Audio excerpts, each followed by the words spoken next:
But I also think that if you have a serious health issue, like you do have type 2 diabetes or are pre-diabetic, or you have autoimmune issues or IBS, you probably need to plunge.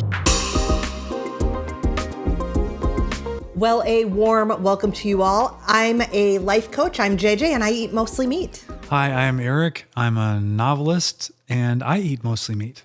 Now, when you started the carnivore diet, did you plunge in or did you tiptoe in?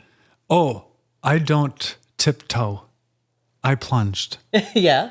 I plunged hard. So what do you mean by plunging? Well, I went straight to beef, bacon, butter, and eggs. And that was a total elimination diet. That was a hard cut off of carbs. I felt like to tiptoe would be basically doing keto, which I had done already with success, but not sustainable success. Because if I keep one foot out into the carb world, I'm going to get sucked completely back into carb world. And so that's how I did it. Now, did I sustain it completely perfectly? No, because I unplunged and allowed artificial sweeteners to come back in. And then those started to pull me back onto the shore of the sad American diet.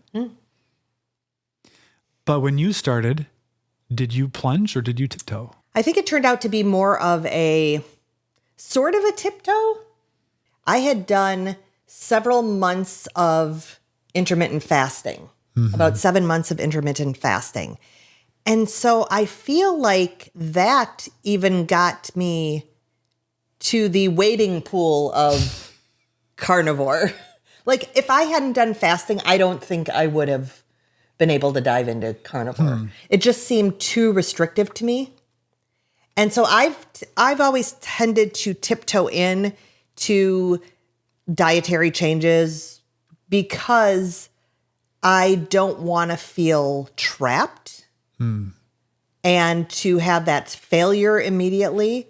And yeah, if something feels too restrictive, it just does not feel like it's going to be sustainable to me. Okay. I can't just plunge in. So that makes sense, because the psychology for me is I have to work up a huge amount of motivating emotion to make a big change like that. So I have to get fed up, angry, and then that energy allows me to want to make a big change in order to declare to myself, I'm making a big change. And so that's the psychology, at least for me, behind the plunge. See, I get that. And I'm thinking that I have perfectionist tendencies and have known this for a long time and became a life coach partially because of that. And so there's both the worry about needing to sustain the perfectionism that holds me back from plunging in. But also I've noticed that because I'm a perfectionist, taking smaller steps tends to lead to more success to me because it turns into a black and white situation where I can't dive in. I can't. So I've already explained what plunging means. And that's basically, if you're going carnivore, that's giving up all carbs. Yeah. And artificial sweeteners. And if you want your carnivore card, coffee, tea, anything that looks like it came from a plant. And maybe even dairy, you could be argued. Tiptoeing, to me, sounds like you're taking classes of sad American food and starting to remove them in sections or chunks. I think that is a way of approaching it, yes. Now, I didn't do that, although I already had given up grains or gluten. But when I decided to start carnivore, I did not dive into beef, butter, bacon, and eggs. That seemed too much for me. But I did move to mostly meat right away. Like I didn't go, oh, this week I'm not going to eat fruits. This week I'm not going to eat vegetables. I didn't tiptoe like that. I think someone could. Or I've heard I'm going to eliminate sugar first. I'm going to let myself eat plants, but I'm going to eliminate sugar first. I've heard that as a strategy. But for me, I mean, I had done the fasting, which I feel like was getting me closer. And then I did move into mostly meat, with the exception of, I've said, when my friend and I go out to eat, if we're at a place that does not have a meat option, I would eat a salad. So most days you were carnivore. Yes. And then occasionally across the week or once per week, you would have something not carnivore. Once per week if we went to that restaurant. So in a way, you sort of plunge for a few days and then come up for air. Yeah. And so here's the question about the psychology of doing that. Did that give you sort of a relief valve against building cravings, that where you were able to a salad. Oh. I know, Alan. I know, Steak Man in Texas. Just stay with us here. Yes, we know. We know. Did that provide a relief valve, or did it keep a craving going? Well, and I think that's where we can talk about sort of the pros and cons of these different approaches, because I can see it both ways. And you know what? I will say that occasionally I would have more than a salad. And I remember this very distinctly. Fairly early on in my carnivore journey, I decided I was going to have a hot chocolate. I know. And so I waited for salad to happen, right? So I was, you know how that psychology goes. I was already off plan, so I might as well. So I went and got the hot chocolate that I used to love, and it tasted like garbage. Oh. Like it tasted fake. So that was interesting that sometimes when I would have more than a salad, I usually found that I didn't even want that food. Okay. Which was kind of good. Well, it's very good, yeah. Because then that craving is gone. It's like, ew, don't want that. But if you had chosen something that was good, well, who knows what would have happened. Right. So, yeah. So I think both approaches, again, have some benefits and have some things that aren't so great. So I would also think that a more slow wading in would have slower results. That's possible. It's hard because I don't have another me to have tested this against. But yeah, I could see that as one of the cons is, for me, I did not lose any weight for about 7 months. Now, I did have body recomposition, and I did experience a lot of other benefits that kept me committed to this way of eating. But would I have lost weight sooner? Perhaps. If I'd been like triple B&E. As I've said, I was doing it for weight loss. I mean, I did want weight loss, but I was really focused on my insulin at that time. So I just thought of ways I was lowering my insulin, and how can I keep my insulin low? And so that was my primary focus. So the fact that I didn't lose weight for several months didn't bother me. I guess that's what I wanted to say. So you didn't go through any keto carnivore flu? That I think is a positive, possibly. I had no adaptation issues, really. And again, maybe not psychologically either. I had a really strong pull to move into this mostly meat way of eating. Like I was a resounding yes. My body was like, yeah, do this. So I was totally set on it. But again, I had a release valve too. So I don't know if psychologically, like I didn't need to have a mental adjustment either. I could always say, well, I'm going to have there will be a salad someday. I'm going to go to this restaurant. There will be a salad. So I don't know as far as both physical adaptation and mental adaptation if it helped to have that, to not be 100%. Well, I plunged in, but I kept a little lifeline to carb land, because after 30 days of beef, bacon, butter, and eggs, I brought the artificial sweeteners back in. And it started with Element, which is an electrolyte drink, which has stevia in it. Yes, it does. I'm having it now. And then the occasional diet soda. And then it became the daily diet soda. And so that, I think, kept the sweet craving alive, because I noticed that a certain time of day would come and I would get like, ooh, I'll have a diet Starry, and that would be good, and that would be entertaining to my palate, and so just never let go of the sweet craving.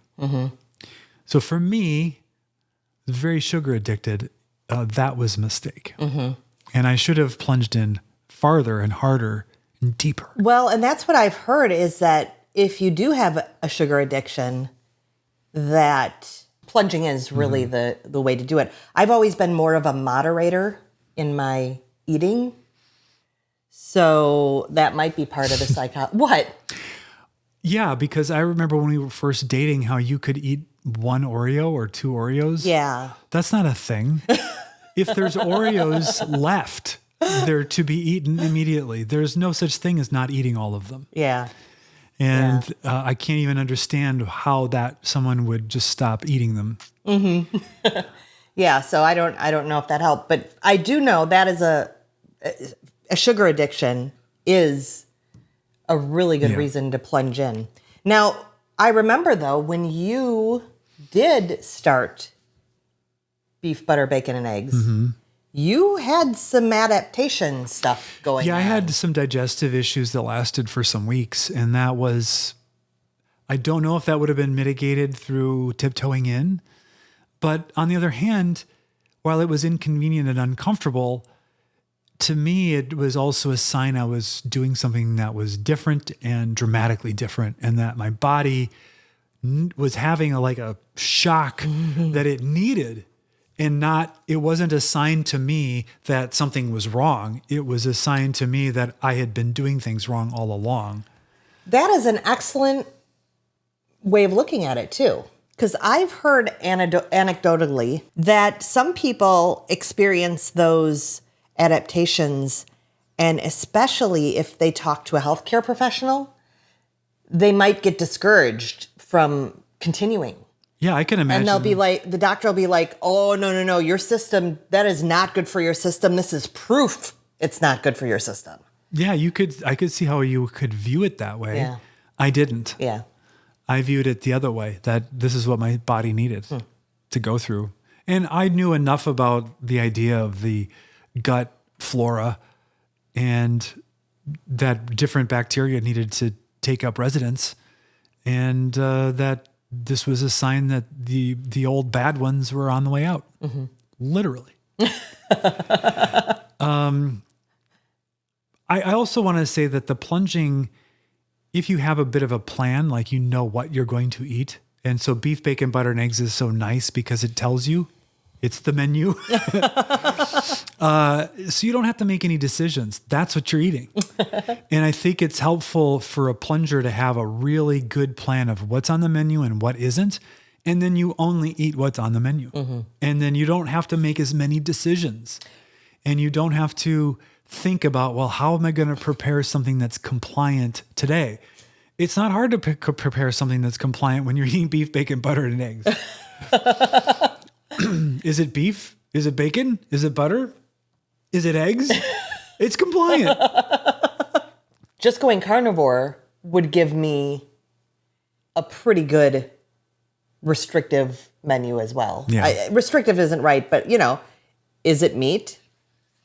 And I do dairy. Is it dairy?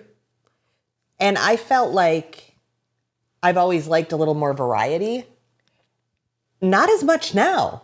But I felt back when I started carnivore that I needed a little bit of the variety of chicken wings and some pork loin. And So when I think about who should plunge versus tiptoe, it's hard for me because I'm always going to encourage the plunge.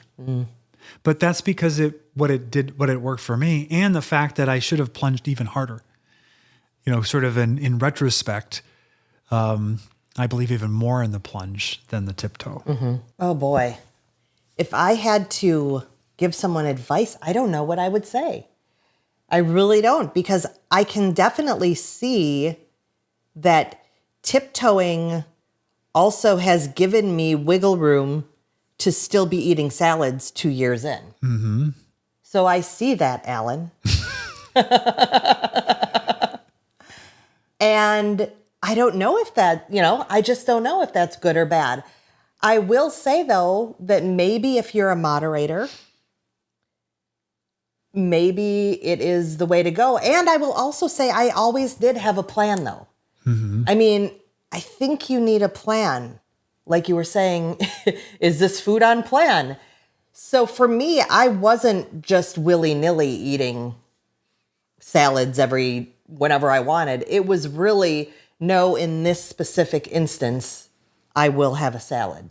Well, if you can follow rules like that. Oh, that's true. Like if I made that rule, I'd be like, okay, if that one specific instance it's allowed, then I declare this is such an instance as well, because of whatever reason I make up. That's true. Very true. Yeah. Don't give me lawmaking powers, because I'll make laws to suit whatever my whim is.